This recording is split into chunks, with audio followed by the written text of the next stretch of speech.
നമസ്കാരം. പുതിയ വീഡിയോയിലേക്ക് ഏവർക്കും സ്വാഗതം. തൃശ്ശൂരിൽ ഒരു 6 വയസ്സ് മാത്രം പ്രായമുള്ള കുഞ്ഞിനെ കുളത്തിലേക്ക് തള്ളിയിട്ട് 20 വയസ്സുകാരൻ കൊലപ്പെടുത്തിയിരിക്കുന്നു. ക്രിമിനൽ പശ്ചാത്തലമുള്ള ഈ വ്യക്തിയുമായിട്ട് 6 മണി സമയത്ത് കുഞ്ഞ് ഓടി നടന്ന് കളിക്കുന്നതിൻ്റെ വീഡിയോ ദൃശ്യങ്ങൾ കണ്ടു. കുഞ്ഞിനെ 5 മണി മുതൽ അന്വേഷിച്ചുകൊണ്ടിരിക്കുകയായിരുന്നു. കളിസ്ഥലത്ത് കളിച്ചുകൊണ്ടിരുന്ന കുഞ്ഞിനെ പിന്നീട് കാണുവാനില്ല. പക്ഷേ ഈ വ്യക്തിയുടെ പുറകെ ഓടുന്ന ദൃശ്യങ്ങൾ CCTVയിൽ കണ്ടതിനാൽ തന്നെ ഈ വ്യക്തിയിലേക്ക് അന്വേഷണം ഊർജിതമാക്കി തീർത്തു.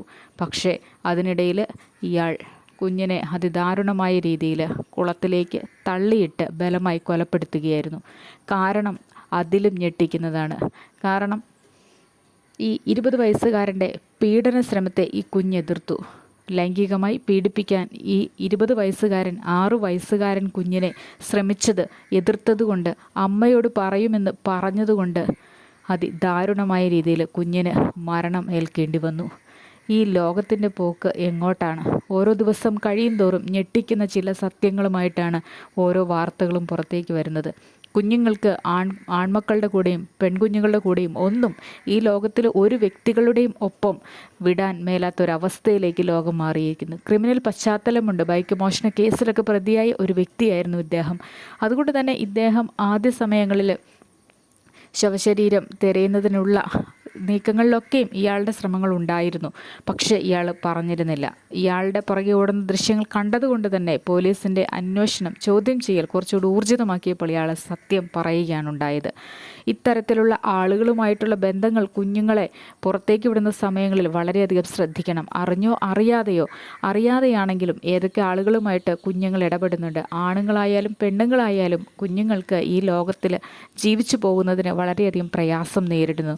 ഇന്നത്തെ കാലത്ത് പീഡനങ്ങളാണ് കൂടിക്കൊണ്ടിരിക്കുന്നത്. ലൈംഗികമായിട്ടുണ്ടാകുന്ന ഫ്രസ്ട്രേഷൻസ് ആൺകുട്ടികളും പെൺകുട്ടികളും ഒക്കെ തീർക്കുന്നത് ഏത് വിധത്തിലാണെന്ന് പറയാൻ തരമില്ല. അതുകൊണ്ട് തന്നെയും പെൺകുഞ്ഞുങ്ങളായാലും ആൺകുഞ്ഞുങ്ങളായാലും അവരുടെ സംരക്ഷണം നമ്മുടെ കയ്യിലായിരിക്കണം. മാതാപിതാക്കൾ ഉത്തരവാദിത്വത്തോടു കൂടി കുഞ്ഞുങ്ങളെ സർവ്വസമയം നോക്കിയിരിക്കേണ്ട അവസ്ഥയിലേക്കാണ് കാര്യങ്ങൾ പോയിക്കൊണ്ടിരിക്കുന്നത്. ആ മാതാപിതാക്കളുടെ വേദന ചിന്തിക്കും. ഒരല്പസമയത്തെ ഒരു കളിസ്ഥലത്തേക്ക് പോയ കുഞ്ഞ് തിരിച്ചു വരുന്നത് അവരുടെ ചേതനയേറ്റ ശരീരവുമായിട്ട്. ആ മാതാപിതാക്കൾക്ക് താങ്ങാനുള്ള ശക്തി കൊടുക്കട്ടെ.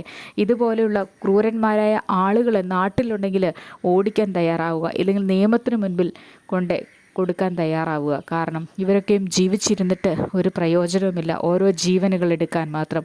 ആ 6 വയസ്സ് മാത്രം പ്രായമുള്ള കുഞ്ഞിന് എന്തറിയാം? ഒരു കാര്യത്തെക്കുറിച്ചോ ഒരു ശരീര വളർച്ച എത്തിയ ഒരു കുഞ്ഞോ ഒന്നുമല്ല, ഒരു നിഷ്കളങ്കനായ ഒരു ബാലൻ. ഈ കുഞ്ഞിനെ പീഡന ശ്രമത്തിന് ഇരയാക്കാൻ ശ്രമിക്കുക എന്ന് പറയുമ്പോൾ തന്നെ ആ 20 വയസ്സുകാരൻ്റെ മനസ്സിൻ്റെ ലൈംഗിക വൈകൃതങ്ങളെക്കുറിച്ച് ചിന്തിച്ച് നോക്കിയാൽ മതി. ലഹരിക്ക് അടിമയായിരുന്നിരിക്കാം, മദ്യവും ലഹരിയുമൊക്കെ ഇവരുടെ ബോധമണ്ഡലത്തെ തകർത്തിരിക്കാം. എങ്കിലും ആ കുഞ്ഞ് ഇതൊന്നും അറിയാതെ ഈ ലോകത്തിൽ നിന്ന് യാത്രയായിരിക്കുന്നു. ലഹരിയും മയക്കുമരുന്നുമൊക്കെ ഈ ഭൂമിയിൽ നിന്ന് തന്നെ ഇല്ലാതാവട്ടെ.